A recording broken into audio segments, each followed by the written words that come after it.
इसी कारण कुएं का जो भी जल है वह निर्मल हो गया है। तुम्हारे मन में निष्काम भक्ति नहीं है। इसी कारण तुम्हारी भक्ति का प्रभाव कुएं के जल पर बिल्कुल नहीं है। जल के समान ही तुम्हारा आचरण होने से जल भी अपवित्र हो गया था। देखो माता शबरी के हाथ लगते ही पुनः पवित्र हो गया है। हे माता आज्ञा दो। हे माता आज्ञा दो। नहीं प्रभु, मैंने आपके लिए इस सारे जंगल से मीठे मीठे फल इकट्ठे किए हैं। देखो मेरे हाथ में छाले पड़ गए, पैर में भी मेरे कांटा चुभ गया। मैं भी आपके लिए मीठे मीठे भेद लाती हूँ। लाओ माता।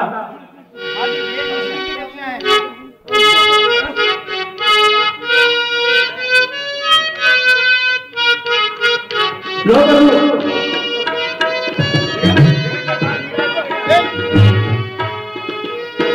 बेटा दीजो। आप ही लो।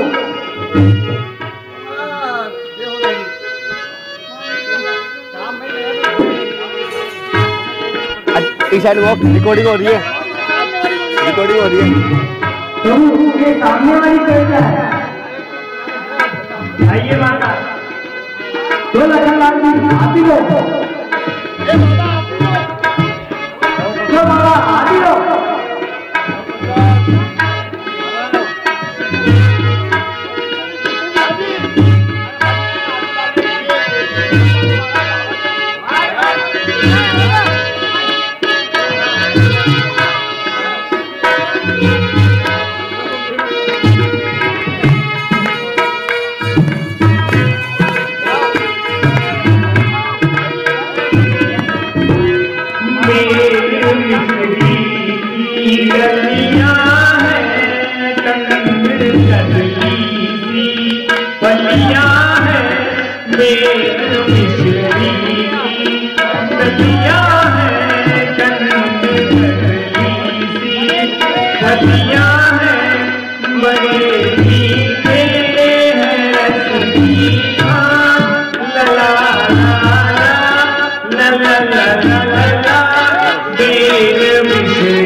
प्रभु इनको समझाओ, ये कभी मुझे मारते हैं, कभी मेरे बाल खींचते हैं।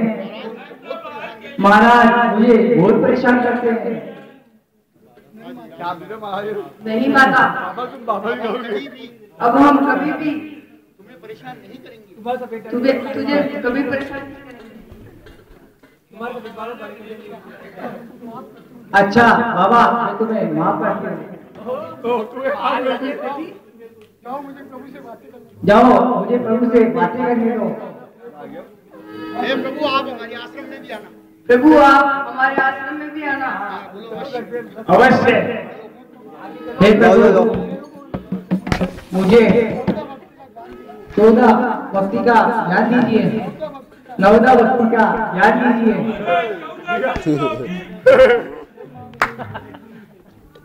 ये माता, प्रथम भक्ति संतों की सेवा है, दूसरी भक्ति मेरी कथा प्रसंगा है, तीसरी भक्ति गुरु की सेवा है, चौथी भक्ति मेरा दृढ़ विश्वास है, पांचवी भक्ति वेद का प्रकाश है, छठी भक्ति सेवा करना है, सातवीं भक्ति सबको समान समझना है, आठवीं भक्ति जथा लाभ और संतोष है, नवीं भक्ति मेरी सेवा है।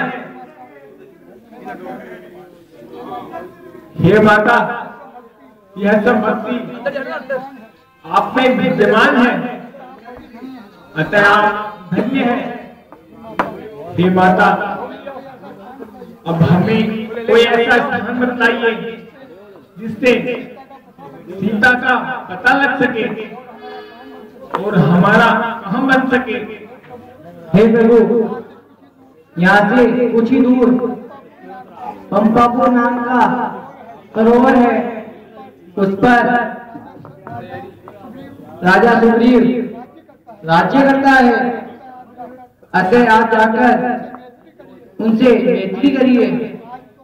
आज तो मेरे आश्रम में रहिए। जैसे आपकी आज्ञा माता। प्रभु विराजिए।